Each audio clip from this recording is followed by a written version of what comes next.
سنت۔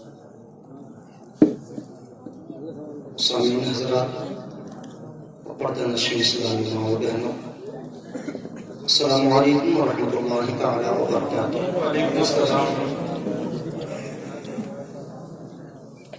قابل مبارکباد ہیں آپ حضرات جو اپنے کام و کاج اور اپنے آرام کو چھوڑ کر کے آج اس جگہ میں تشریف لے کر کے آئے۔ اللہ رب العزت ہم سب کی حاضری کو اپنی بارگاہ میں شرف قبولیت عطا فرمائے۔ یہ علماء کرام اپنے آرام کو چھوڑ کر کے جنہیں کہ فجر کی نماز وقت پر بھی پڑھانی ہے، ہم میں سے کتنے لوگ ہیں آپ کھلے گی تو جائیں گے، نہیں جائیں گے، لیکن یہ علماء کرام کی وہ یونین اور وہ ٹیم اور وہ گروہ وہ جماعت بیٹھی ہوئی ہے کہ جن کا ایک منٹ ادھر سے ادھر نہیں ہو سکتا۔ امامت کا معاملہ، امامت کا معاملہ ایسے سمجھے فَإِذَا جَاءَ أَجَلُهُمْ لَا يَسْتَأْخِرُونَ سَاعَةً وَلَا يَسْتَقْدِمُونَ۔ یہ معاملہ اس وقت میں ایک منٹ ادھر سے ادھر نہیں، ورنہ بھی امامت بھی ادھر سے ادھر ہو سکتی ہے۔ تو یہ علماء اکرام اپنے آرام کو چھوڑ کر کے یہاں پر تشریف لے کر کے آئے ہیں۔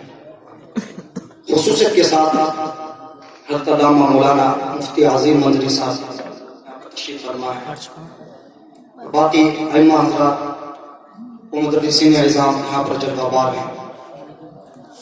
آپ لوگ کچھ ٹھاکر دوارے کے کچھ گرد و نواح سے چل کر کے تشریف لے کر کے آئے ہیں۔ میں تھوڑے سے وقت کے لیے آپ کے دائرے محبت میں حاضر ہوا ہوں۔ آپ میں سے اکثر لوگ مجھے جانتے بھی اور پہچانتے بھی۔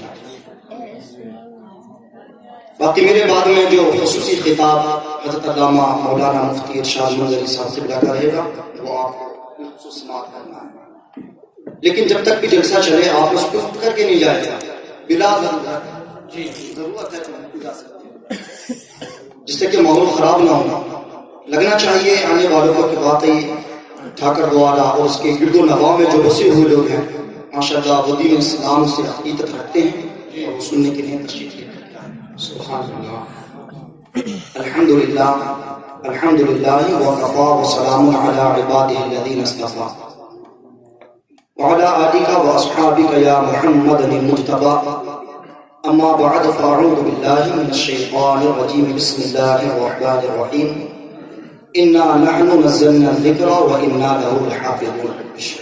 صدق اللہ العظیم وصدق رسولہ النبی الامین المتین الکریم، ونحن على ذلك لمن الشاهدين والشاكرين والحمد لله رب العالمين۔ غوث اعظم و منی بیسر اسامہ مدد، قبلہ دین مدد، کعبہ ایماں مدد، بغداد بلا افتاد کشتی مدد کن یا معین الدین چشتی، قادریہ ناریہ غوث اعظمی زنم دمد شیخ احمد رضا خان قطب عالمی زنم، یا خدا بحری جناب مصطفیٰ امداد کن، یا رسول اللہ بس بحری خدا امداد کن۔ آئیے حضرات ہم سب مل کر سب سے پہلے آقا نامدار مدنی مدینے کے تاجدار، ہم غریبوں کے غم گسار سید ابرار واقعات شہنشاہ ذوالفقار احمد مرتضیٰ جناب محمد صلی اللہ علیہ وسلم کی بارگاہ مقدسہ میں جھوم جھوم کر درود و سلام کا نذرانہ عقیدت پیش کریں۔ پڑھیے اللہم صلی علی سیدنا محمد وعلی آلہ ہمارے ودھائک ساتھی یہاں تشریف فرما ہے جنہیں دن بھر میں بہت سے کام رہتے ہیں، لیکن وہ بھی ماشاءاللہ اس جلسہ گاہ میں تشریف لے کر کے آئے ہیں۔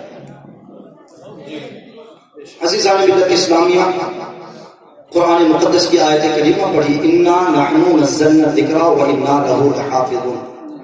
رب قدیر ارشاد فرماتا ہے کہ ہم نے قرآن پاک کو نازل فرمایا اور ہم ہی اس کی حفاظت کرنے کا دنیا کے اندر اللہ تبارک و تعالیٰ نے اور بھی کتابیں نازل فرمائی۔ دنیا کے اندر خود دنیا والوں نے بہت سی کتابیں لکھی، بہت سے جرائد، بہت سے اخبارات، بہت سے مجلات، بہت سی میگزین اس دنیا کے اندر ہیں، لیکن آپ اگر قرآن اور ان دیگر کتب کا اگر آپس میں ان کو کمپیئر کریں، اگر ان کا موازنہ کریں، تو میں آپ کو بتا دوں کہ قرآن کی ان کے درمیان میں کیا اہمیت ہے، قرآن کیا مرتبہ رکھتا ہے، قرآن کی کیا افضلیت ہے۔ دنیا کی تمام کتابیں لے کر کے آ جاؤ، یہاں تک کہ بخاری اور مسلم بھی لے آؤ، ترمذی ابن ماجہ کے نسائی بھی لے کر کے آ جاؤ، دنیا کے تمام تر خبرات لے کر کے آ جاؤ، تمام تر میگزین لے کر کے آ جاؤ، یہاں تک کہ جب سے شروع سے لے کر اب تک جو کچھ اس دنیا کے اندر چھپا ہے سب لے کر کے آ جاؤ، سب کو لانے کے بعد میں قرآن کو بھی ساتھ میں رکھ لو، سب کو دریا کے اندر ڈال دو، اور ڈالنے کے بعد میں 1 سال نہیں، 2 سال نہیں، 50 سال نہیں، 100 سال تک کوئی کتاب، کوئی مجلہ، کوئی میگزین کسی پریس مشین سے، کسی بھی ایٹومیٹکلی مشین سے نہ چھپنے پائے، نہ قرآن چھپے، نہ مسلم چھپے، نہ بخاری چھپے، یہاں تک کہ دیگر میگزین یا مجلات خبرات جو دنیا کے اندر پائے جاتے ہیں کوئی نہ چھپے، 1000 سال کے بعد اگر تم پکارو گے بخاری آپ بخاری نہ آئے، مسلم آپ مسلم نہ آئے، کوئی میگزین کو پکارو میگزین آپ میگزین نہ آئے، لیکن 1000 سال کے بعد بھی اگر آپ کہیں گے قرآن تو 1000 سال کے بعد ایک سینے سے نہیں بلکہ قرآن پاک 1000 سینوں سے نکل کر ہمارے سامنے ہے۔ سبحان اللہ، نعرہ تکبیر، نعرہ رسالت، علماء اہل سنت، اصحاب قرآن، شان قرآن، مفتی منیر الرحمان خطیبی، سبحان اللہ سبحان اللہ۔ اسی وجہ سے اللہ تبارک و تعالیٰ نے ارشاد فرمایا اے میرے محبوب آپ کو گھبرانے کی ضرورت نہیں ہے، دیگر لوگوں نے یہود و نصارہ نے اپنی کتابوں میں ترمیم کر دی ہے، اضافہ کر دیا ہے، لیکن یہ وہ کتاب ہم لے کر کے بھیج رہے ہیں، قیامت تک ہزاروں وسیم و غزوی جیسے مرمون جنم بھی لیں گے، ان کی نسل تو بدل سکتی ہے لیکن قرآن کی ایک آیت بدل نہیں سکتی ہے۔ کیوں نہیں بدل سکتی؟ اس لیے کہ دا قرآن is only book from Allah which is complete and preserved in its original form۔ قرآن ہی دنیا کی وہ واحد کتاب ہے جو اپنی اصلی فارم کے اندر دنیا کے اندر موجود ہے۔ بے شک سبحان اللہ سبحان اللہ، ایسی کتاب ہے قرآن is only book from Allah which is complete and preserved in its original form، جو اپنی اوریجنل اپنی اصل حیت تک اب تک برقرار ہے اور انشاءاللہ تا قیامت برقرار رہے گی۔ بے شک۔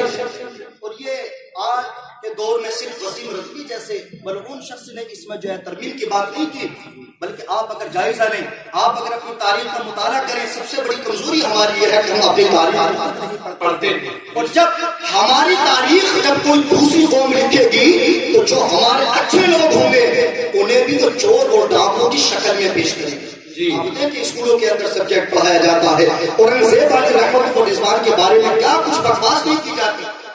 آج ہماری نئی نسل بالکل ناشنا ہے، اس کے ذہن میں بھی یہ بات بیٹھ چکی ہے کہ اورنگزیب جو بتایا جاتا ہے کہ مادہ وہ ایک تیرا آدمی تھا، وہ ایک ڈاکو آدمی تھا، حالانکہ ایسا نہیں ہے۔ وہ اورنگزیب جس کی موجودگی میں فتویٰ عالمگیری کو تصنیف کیا گیا وہ کوئی لٹیرا نہیں بلکہ وہ تو ایک اللہ کے ولی تھے، اللہ کے ولی تھے۔ دوسری قوم ہماری تاریخ لکھے گی یہ کچھ بیان کرے گی۔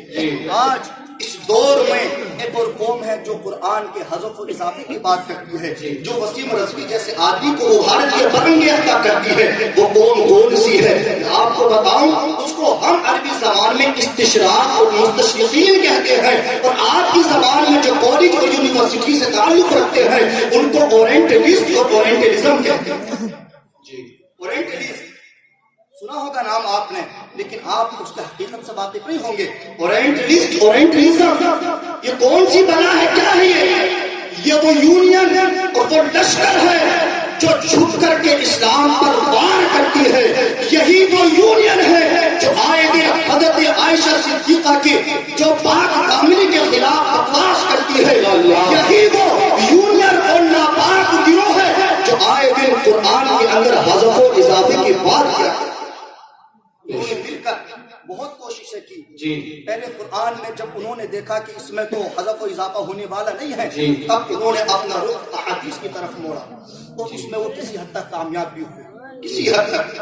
احادیث کے اندر انہوں نے موضوعات احادیث کو بیان کرنا شروع کیا، کتنی موضوعات، ہزاروں لاکھوں کی تعداد میں انہوں نے دوسرے لوگوں کو ابھار کر کے سب سے پہلے یہ کام عراق میں رہنے والے والے ایک شیعہ شخص نے کیا جس کو اورینٹلسٹ نے ابھارا تھا، اور اس نے دراہیم و دنانیر سونے چاندی کے چکر میں آ کر اس نے احادیث کو گڑھنا شروع کیا تھا۔ جب قرآن پہ وار نہ کر سکے، جب قرآن پہ حملہ نہ کر سکے، انہوں نے رخ کیا نبی کی احادیث کی طرف اور نبی کی زندگی کی طرف، اور اس میں کامیابی ہوئی۔ آپ دیکھتے ہیں پیچھے بھی کچھ دنوں پہلے یہ کہاوت عائشہ کے بارے میں بکواس کی گئی، اب یہ بتاؤ اس کا کون جواب دے گا؟ اس کا کون جواب دے گا؟ ابھی اس سے پہلے جو تقریر کر رہے تھے انہوں نے بتایا کہ جہاں پر ہم حافظ ہیں، ہم عالم ہیں، وہاں پر ہمیں ڈاکٹر، انجینئر، پروفیسر بھی ہونا چاہیے۔ لیکن یہ بات ٹھیک ہے، کسی حد تک مدرسے ان چیزوں میں کامیاب ہیں۔ آج کے دور میں یہ سبجیکٹ مدرسوں کے اندر شامل نصاب ہے، پڑھایا جاتا ہے، وہاں پر ہندی، انگلش، کمپیوٹر وغیرہ سب کچھ پڑھایا جاتا ہے، لیکن مجھے تم بتاؤ کہ آج تک کسی کالج میں، آج تک کسی اسکول میں، آج تک کسی یونیورسٹی نے کیا کوئی حافظ قرآن نکالا ہے، کوئی عالم قرآن نکالا ہے، کوئی مفتی نکالا ہے؟ تاریخ آج تک کوئی ایسا کوئی گروہ پیش نہیں کرتی ہے کہ کسی یونیورسٹی نے اپنے یہاں سے کوئی حافظ قرآن نکالا۔ جی یہ کیوں المیہ ہے؟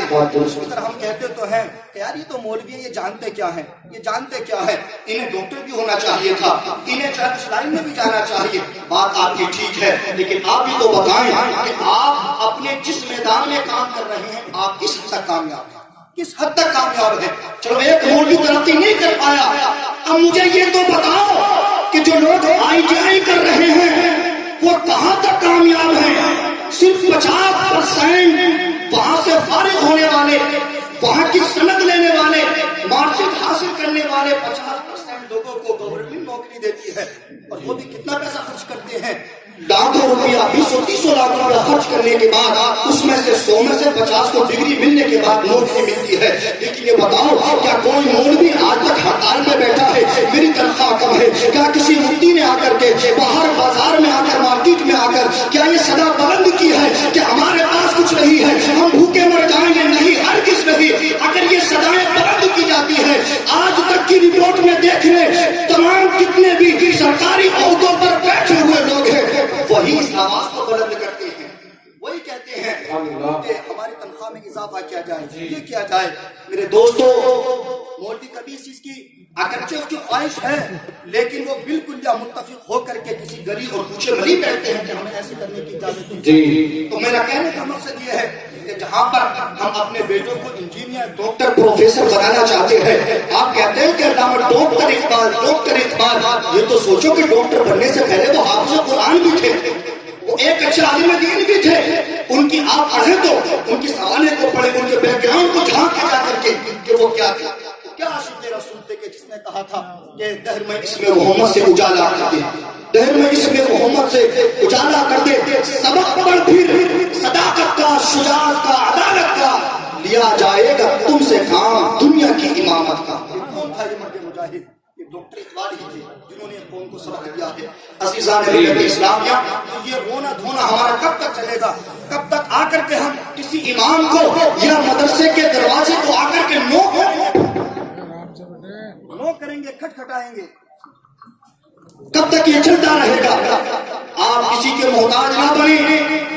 آج لوگ چلے آتے ہیں کہ ہمیں فاتحہ کی ضرورت ہے، ہمیں اس کی ضرورت ہے، ہمارے گھر پہ چلو۔ میں کہتا ہوں آپ مسلمان ہو، 5 وقت کی نماز پڑھتے ہو، آپ کے گھر میں خواتین 5 وقت کی نماز پڑھتی ہیں، آپ کو کہیں جانے کی ضرورت نہیں ہے۔ جب آپ 5 وقت کی فرض نماز پڑھ سکتے ہو تو جو کام صرف مستحب ہے وہ کام ہم کیوں نہیں کر سکتے؟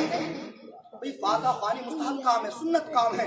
جب ایک انسان فرض نماز پڑھ سکتا ہے تو وہ صرف فاتحہ خوانی کیوں نہیں کر سکتا؟ کیوں نہیں کر سکتا؟ بہت اچھا صاحب، مفتی صاحب نے تشریف فرما ہے، یہ بھی آپ کو یہ فتویٰ نہیں دیں گے کہ فاتحہ پڑھنے کے لیے داڑھی کا ہونا شرط ہے، یہ نہیں کہیں گے، بلکہ میں کہتا ہوں گھر کے اندر جو خاتون ہے اگر وہ بھی فاتحہ لگانا چاہے تو وہ بھی فاتحہ لگا سکتی ہے۔ بہت اچھا فاتحہ لگا سکتی ہے۔ میں کر رہا تھا کہ اللہ تبارک و تعالیٰ نے اپنے محبوب سے فرمایا، میرے محبوب آپ کو گھبرانے کی ضرورت نہیں ہے، ہم جو کتاب لے کر کے آپ کو بھیج رہے ہیں وہ ایسی کتاب ہے کہ جس میں کوئی کمی بیشی نہیں ہو سکتی، جس میں شک و شبہ کی کوئی گنجائش نہیں ہے۔ قیامت تک کوئی بھی ناپاک شخص آ کر کے اس میں اپنی بکواس کی بنیاد پر حذف و اضافہ نہیں کر سکتا ہے، ٹھیک ہے، اس میں حذف و اضافہ نہیں کر سکتا ہے۔ لیکن یہ قرآن مقدس اللہ تبارک تبارک و تعالیٰ نے کیوں نازل فرمایا؟ کیوں نازل فرمایا؟ ہدی للناس، لوگوں کی ہدایت کے لیے، لوگوں کی ہدایت کے لیے کہ قرآن پڑھیں، قرآن پر عمل کریں اور ہدایت کے راستے کو اختیار کرتے چلے جائیں۔ اب بتاؤ ہم سے کتنے لوگ ہیں جو اس کام کو انجام دے رہے ہیں، اس پر عمل کر رہے ہیں؟ اکثریت ہماری، میجورٹی ہماری اس تعلیم سے غافل ہے، اسے نہیں پتا قرآن کی تعلیم کیا ہوا کرتی ہے۔ لیکن میرے عزیزان ملت اسلامیہ، جو مسلمان قرآن کی تعلیم حاصل کرتا ہے وہ دنیا میں بھی کامیاب ہے، وہ آخرت میں بھی کامیاب ہے۔ ہم یہ سوچتے ہیں کہ اصل کامیابی یوروپ کے اندر چھپی ہوئی ہے۔ آپ یہ بھی پیچھے رہیں اور ادھر بھی جو ہے آپ اور فکر کریں۔ ہم یہ سوچتے ہیں کہ اصل کامیابی یوروپ کے اندر چھپی ہوئی ہے، لیکن آپ تاریخ تو پڑھیں، تاریخ پڑھیں۔ وہ راجر بیکن انسان جو اس وقت کا بابائے سائنس جس کو کہا جاتا تھا، اس نے کہا تھا کہ اگر اصلی علم سیکھنا ہے تو جا کر کے بغداد کی یونیورسٹی میں عربی کی تعلیم حاصل۔ سبحان اللہ۔ اگر اصلی حاصل کرنا ہے تو تمہیں بغداد کی یونیورسٹی میں جانا عربی پڑھنی ہے۔ میں ایک دو کی بات نہیں کرتا، آپ عہد وسطیٰ کے زمانے کو اور پھر ٹٹولو کہ مسلمانوں کا کیا کچھ رہا اس دور میں۔ جب اندلس کے اندر مسلمان داخل ہوئے، جب 800 سالہ جب انہوں نے وہاں پر اپنی حکمرانی کی ہے، کیا مدرسے کھولے تھے۔ جب بغداد کو اجاڑ دیا گیا، جب اندلس کو مسلمانوں سے خالی کر دیا گیا، 700 سال تک، میں 100 سال کی بات نہیں کرتا، 700 سال تک یوروپ کی یونیورسٹی میں مسلمانوں کی عربی کتابیں پڑھائی جاتی ہیں۔ سبحان اللہ، سبحان اللہ۔ نعرہ تکبیر، نعرہ رسالت، علماء اہل سنت، مفتی ارشاد رضا منظری، مفتی ارشاد رضا منظری، نعرہ تکبیر، نعرہ رسالت۔ سبحان اللہ، سبحان اللہ۔ ماشاءاللہ جس کا انتظار تھا وہ شخصیت بھی جگہ پار ہو چکی ہے۔ دیکھیں حضرت کلمانی شہر صاحب بھی مستفید ہوں، ماشاءاللہ بریل شریف کی سرزمین تشریف لائے ہیں۔ میں کہہ رہا تھا کہ اندلس کے اندر جب مسلمانوں نے اپنی درسگاہیں قائم کی، وہاں سے تعلیم یافتہ یہ اورینٹلسٹ کا ٹولہ جب انہوں نے بغداد کی یونیورسٹی کو اجاڑا اور انہوں نے اندلس کو مسلمانوں سے خالی کر دیا، تو 700 سال تک یوروپ کی یونیورسٹی کے اندر مسلمانوں کی کتابیں پڑھائی جاتی رہی ہے۔ وجہ یہ تھی کہ ان اورینٹلزم کے پاس پڑھانے کے لیے اپنی کتابیں موجود ہی نہیں تھی۔ اور آج ہم سوچتے ہیں کہ یورپ و برطانیہ یہ بہت ترقی یافتہ دیش ہیں، بہت ترقی یافتہ ملک ہیں، لیکن آپ نے کبھی ہسٹری پڑھی ہے تو آپ کو پتا چلے گا یہ وہی ہیں کہ جب پاپائے روم نے جب فریڈرک ثانی پر کفر کا فتویٰ لگایا تھا تو اس میں ایک وجہ یہ بھی تھی کہ فریڈرک ثانی مسلمانوں کی طرح روزانہ غسل کیا کرتا، یعنی غسل کرنے کی بنیاد پر اس کا کفر کا فتویٰ لگا تھا۔ یہ مسلمانوں کی طرح غسل کرتا نہاتا ہے۔ پاپائے روم نے اس وقت میں فریڈرک ثانی پر یہ فتویٰ لگایا کہ یہ غسل کرتا ہے روزانہ، اس پر کفر کا فتویٰ لگایا جائے۔ ایک اور اس کے حاکم وقت پر کفر کا فتویٰ لگایا گیا اس وجہ سے کہ وہ روزانہ اپنے ہاتھوں کو اور اپنے منہ کو دھوتا تھا۔ اس وقت اسپین کی حالت اور اس وقت میں یہ برطانیہ کی حالت تھی۔ عہد وسطیٰ کی بات کر رہا ہوں کہ جب مسلمانوں کی علمی کرنوں کو جب انہوں نے دیکھا کہ مسلمانوں کی ترقی کا راز کیا ہے، میں ان کی بات کر رہا ہوں کہ جنہوں نے مسلمانوں کی ایک نہیں بلکہ 2.5 لاکھ کتابوں کو جلایا تھا، مسلمانوں کی 2.5 لاکھ کتابوں کو جلایا تھا۔ آج انہیں ہم ترقی کا نام دے رہے ہیں تو ہمیں یہ بھی سوچنا چاہیے کہ انہوں نے ترقی کیسے کی ہے، کیا گھر بیٹھ کے ترقی کی ہے؟ نہیں، بلکہ مسلمان کو جب انہوں نے اپنے ملکوں سے نکالنا شروع کیا، اب انہوں نے اپنے نام سے یونیورسٹی کو چلانا شروع کیا ہے، اب انہوں نے اپنے نام سے درسگاہیں قائم کی ہے، اور انہوں نے اس میں جہاں پر انگریزی سبجیکٹ کو رکھا تھا وہاں پر انہوں نے عربی اور فارسی کو بھی رکھا تھا، کیونکہ مسلمانوں کی کتابیں زیادہ تھی، ان کا اپنا خزانہ کم تھا۔ مسلمانوں کی معلومات پڑھتے گئے اور پھر مسلمانوں کے ان علمی کارناموں کی بنیاد پر انہوں نے اپنی چیزوں کو ایجاد کرنا شروع کر دیا۔ انوینشن جو آپ دیکھ رہے ہیں، جدید ٹیکنالوجی کہاں سے آئی ہے؟ انہوں نے بھی پہلے مسلمانوں کی کتابوں کا مطالعہ کیا، اس کو پڑھا، اس کے بعد میں پھر انہوں نے یہ انوینشن کی شروعات کی ہے، یہ ترقی کی ہے۔ عزیزان ملت اسلامیہ، آج مدارس کے اندر جو بچے پڑھ رہے ہیں ان کو دیکھو کہ وہ اللہ کے دین کو سیکھ رہے ہیں، نبی کی احادیث کو سیکھ رہے ہیں۔ کبھی ان کو کمتر مت سمجھو، کبھی ان کو ہلکا مت جانو، اس لیے کہ یہ وہ لوگ ہیں کہ جن کے بارے میں اللہ کے نبی ارشاد فرماتے ہیں، اے دنیا والوں تم یہ سوچتے ہو کہ جو برطانیہ کے اندر رہتا ہے وہ زیادہ بہتر ہے، جو عالیشان بنگلے میں رہتا ہے وہ زیادہ بہتر ہے، جو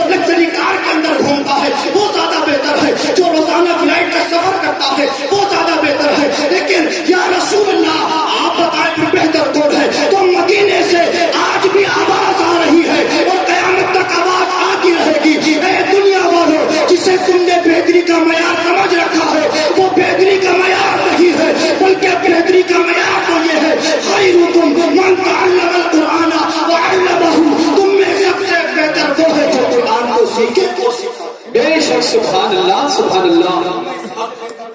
جو قرآن کو سیکھے اور سکھائے. اب بتاؤ ہماری میجورٹی کس طرف جا رہی ہے؟ کون اپنا قرآن کی تعلیم حاصل کر رہا ہے؟ اور یہ بھی بتا دوں تعلیم کی کوئی عمر نہیں ہوتی ہے.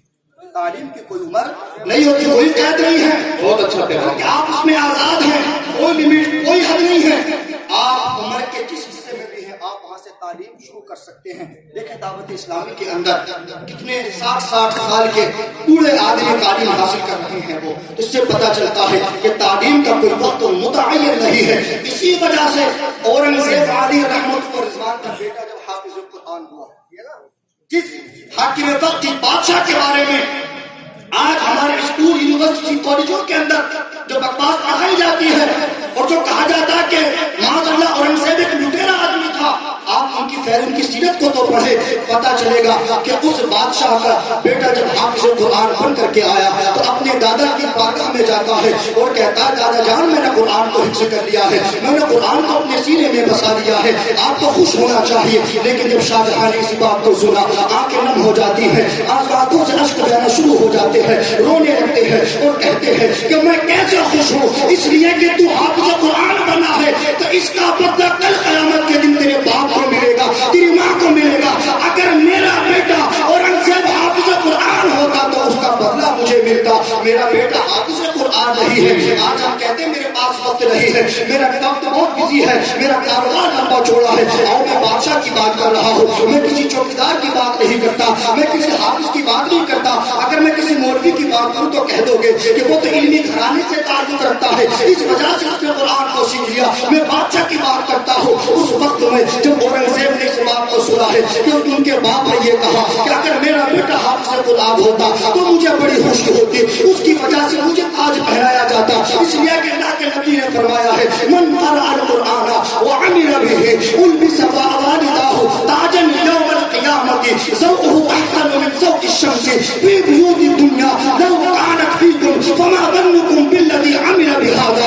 کہ اللہ کے نبی فرماتے ہیں جس نے قرآن پڑھا اور اس پر عمل کیا ہے کل قیامت کے دن اس کے والدین کو ایسا تاج پہنایا جائے گا کہ اس دنیا کے اندر ہمارے گھروں پر جو سورج روشن ہوتا ہے اس کی روشنی سے بھی زیادہ تابناک ہوگا. اورنگزیب شاہ جہاں کہتے ہیں کہ میرا بیٹا اگر حافظ قرآن ہوتا تو مجھے خوشی ہوتی، لیکن میرا پوتا ہے تیرے باپ کو اس کا صلہ پہنچے گا، یہ بتا مجھے کیا ملے گا. اورنگزیب نے جب اتنی بات کو سنا آپ کی بھی آنکھیں نم ہو جاتی ہے، دل کے اندر تہیا کرتے ہیں. اب دیکھو بادشاہ نے کیا ارادہ کیا ہے، کتنی عمر تھی اس وقت میں. اس وقت میں آپ کی عمر 43 سال کی تھی. 43 سال کی عمر میں آپ نے تہیا کیا، آپ نے ارادہ کیا کچھ بھی ہو جائے، حکومت سے دستبرد ہونا پڑے لیکن میں اپنے باپ کے خواب کو پورا کروں گا. حضرت اورنگزیب علی رحمٰن نے محنت و مشقت کو جھیلتے ہوئے جب قرآن کی تعلیم حاصل کی ہے، چند سال میں آپ حافظ قرآن بن جاتے ہیں. پھر آپ اپنے باپ کے سامنے حاضر ہوتے ہیں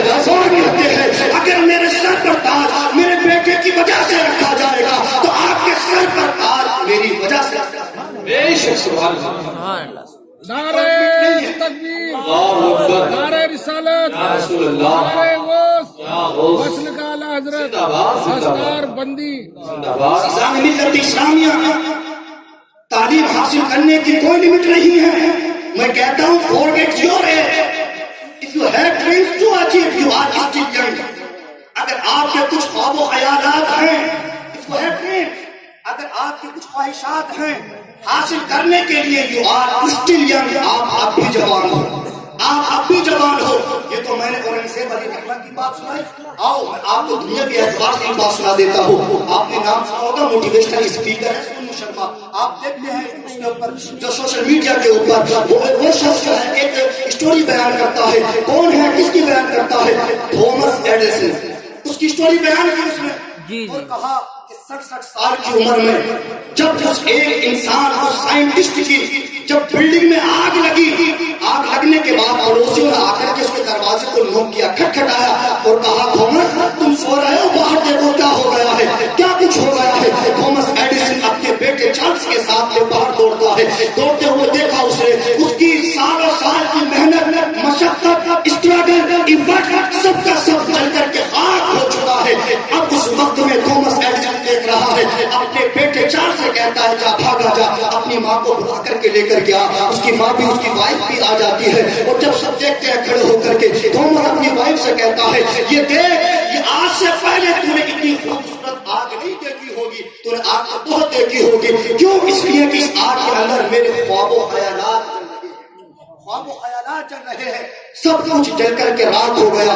لوگوں نے کہا تھامس تیری آنکھ میں آنسو نہیں آیا, بات کیا ہے, کیا بات ہے؟ اب دیکھو شام کے وقت میں پریس کانفرنس منعقد ہوتی ہے. تھامس اس وقت میں بیٹھتا ہے اور صرف ایک جملہ کہہ کر کے اپنی بات کو ختم کر دیتا ہے. اس نے کہا میں اس وقت میں 67 سال کا ہوں تو کیا ہوا, I will start over again tomorrow, میں کل سے پھر اپنی محنت کو دوبارہ شروع کروں. سبحان اللہ, سبحان اللہ. 67 سال کی عمر میں کہا کہ میں کل سے اپنے اس کام کو پھر شروع کروں گا.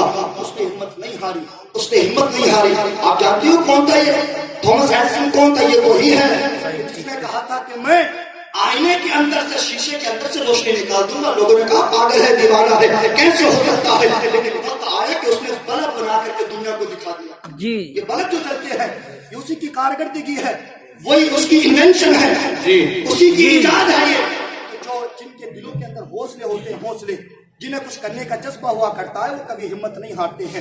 وہ ہر وقت اپنی محنت کو روا دوا کرتے ہیں. لیکن شرط یہ ہے کہ ہمارے اندر ہمت ہونی چاہیے, ہمارے اندر حوصلہ افزائی ہونی چاہیے. ہمیں انٹرنل اور ایکسٹرنل دونوں طریقے سے موٹیویٹ ہونے کی ضرورت ہے. اندرونی, ظاہری اور باطنی اعتبار سے, دونوں اعتبار سے ہمیں موٹیویٹ ہونے کی ضرورت ہے کہ ہم اپنے احساسات کو سمجھیں, اپنے جذبات کو سمجھیں اور غور و فکر کریں کہ آج ہمارا ملک ہم سے کیا چاہتا ہے. وقت بڑا قیمتی ہوتا ہے. الوقت اغلا شیء فی حیات الانسان. The time is valuable thing in human life. Time انسان کی زندگی کا سب سے قیمتی سرمایہ ہوا کرتا ہے. سب سے قیمتی سرمایہ ٹائم ہے, وقت ہے. لیکن آپ غور کریں اس پر, اگر کسی ٹائم کو اگر ہم ضائع کر دیں تو پھر کیا ہوگا؟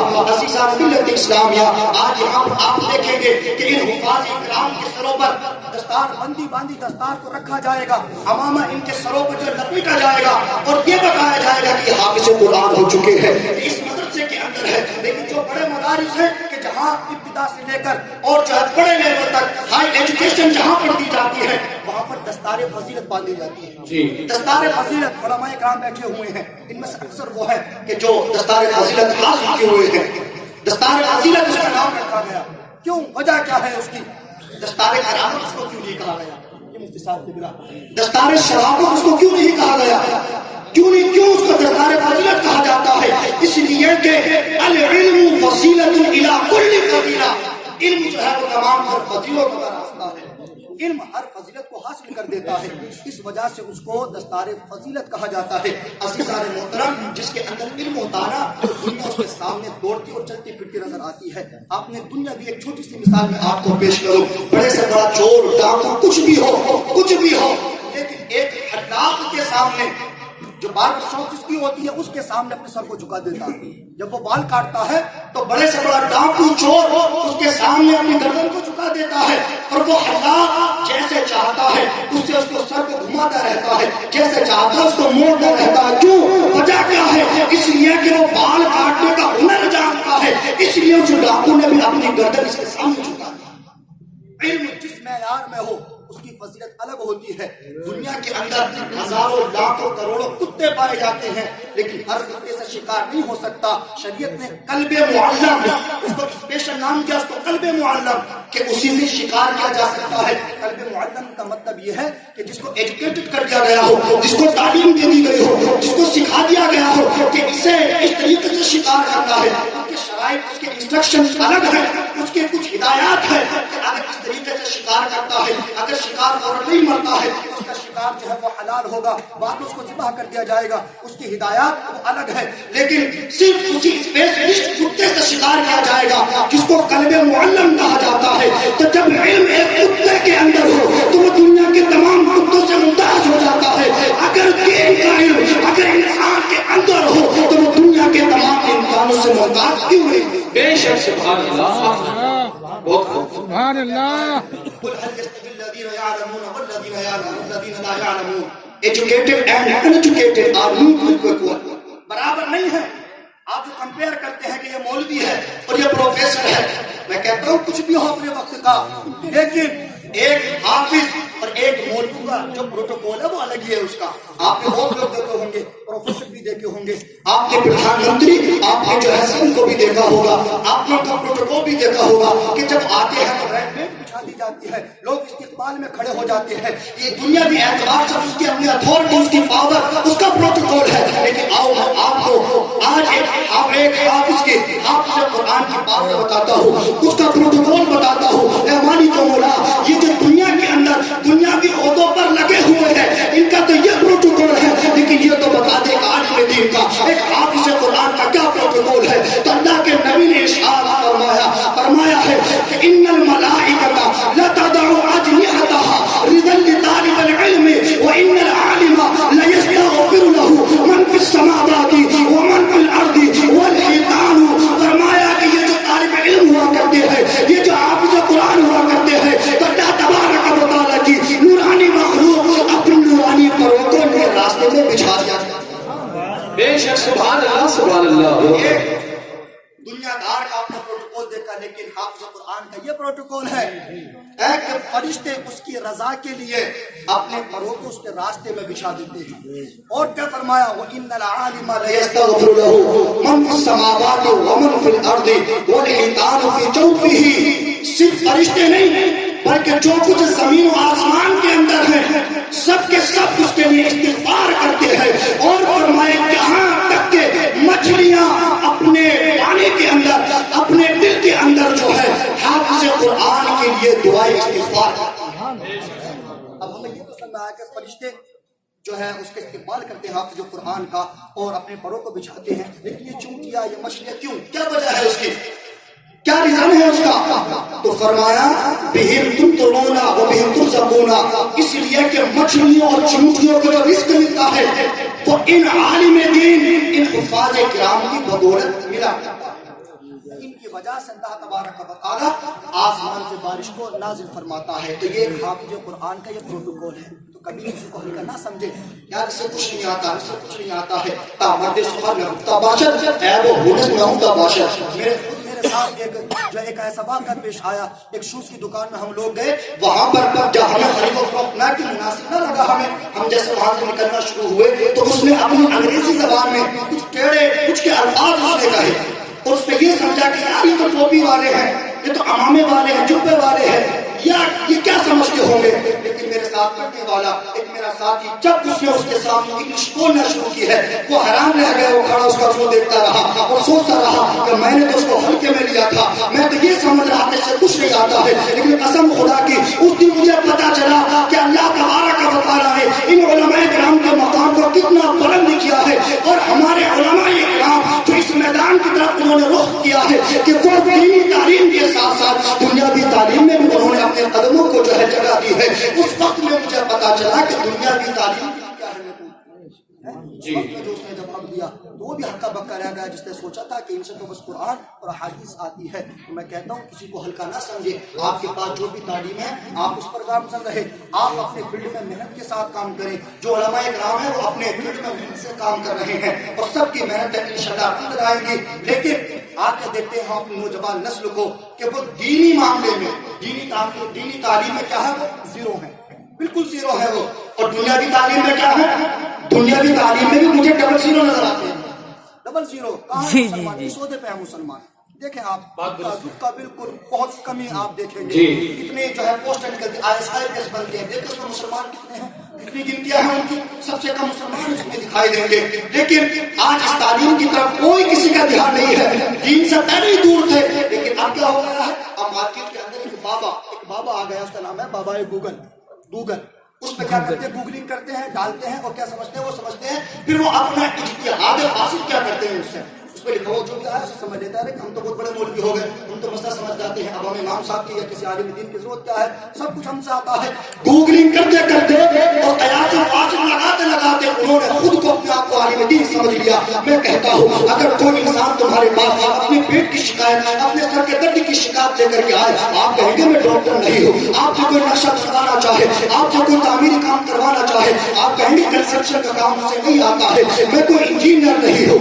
آپ سے اگر دنیا کے اعتبار سے کچھ پوچھا جائے تو آپ اس کا جواب دے دیں گے یہ مجھ سے نہیں آتا ہے. لیکن اگر دینی کوئی کام ہوتا ہے ایک بنا نظر آتا ہے. ہر ایک اپنی زبان کو چلا دے گا ہاں ہم نے سنا ہے کہ شب برات میں حلوہ پکانا چاہیے کیونکہ حضرت اویس قرنی نے اپنے دانتوں کو شہید کر دیا تھا. لوگ یہ کہتے ہوئے ملتے ہیں لیکن انہیں نہیں پتا کہ واقعہ کیا ہے. جو علماء کرام بیٹھے ہوئے ہیں ان سے پوچھو اگر میں کہوں کہ واقعہ من گھڑت ہے کتنے لوگ یہ کہیں گے کہ عمر گزر گئی 60 سال 70 سال کے ہو گئے باتیں سنتے ہوئے آ رہے ہیں. حضرت بلال نے اذانیں دی تھی صبح نہیں ہو رہی تھی بھئی 60 سال کی عمر ہو گئی داڑھی سنتے ہوئے آ رہے ہیں. لیکن میں کہتا ہوں کتابوں کو ٹٹولو اگر علم ہو تو پھر دیکھو پھر پوچھو بعض عالم دین سے جو باقی پڑھ لکھے وہ بتائیں لیکن یہ موضوعات من گھڑت ہے بے اصل ہے کوئی حقیقت ان کی نہیں ہے کہیں دور دور تک ان کا نام و نشان نہیں ہے. آپ کہیں گے کہ عوج بن عنق کا واقعہ ہم نے سنا ہے اتنا لمبا چوڑا انسان تھا ایسا کچھ تھا کہ مرنے کے بعد میں اس کے جو ہے پیٹ کی اس کی جو ہے ریڑھ کی ہڈی کا پل بنایا گیا تھا. میں کہتا ہوں علامہ ابن جوزی نے ہر موضوعات کے اندر اس بات کو نقل فرمایا اور کہا کہ یہ موضوع اور من گھڑت واقعہ ہے. لیکن وجہ کیا ہے کہ ہم نے تعلیم کو سیکھا نہیں ہے ہمیں پتہ نہیں ہے اس کے بارے میں. اس وجہ سے ہم نہیں کہتے ہیں کتنے واقعات اس جو ہے سوسائٹی کے اندر اس معاشرے کے اندر ایسے ہیں جن کا اصل سے کوئی تعلق نہیں ہے حقیقت سے کوئی تعلق نہیں ہے لیکن صرف کان منہ در منہ کان در کان چلتے ہوئے نظر آ رہے ہیں. اگر امام صاحب کا انگوٹھا اگر ہل گیا ہلکا سا پھر امام صاحب کی خیر نہیں ہے. کیوں؟ اس لیے تو نہ پتہ ہی مسئلہ ہے حالانکہ اس کا حقیقت سے کوئی تعلق نہیں ہے.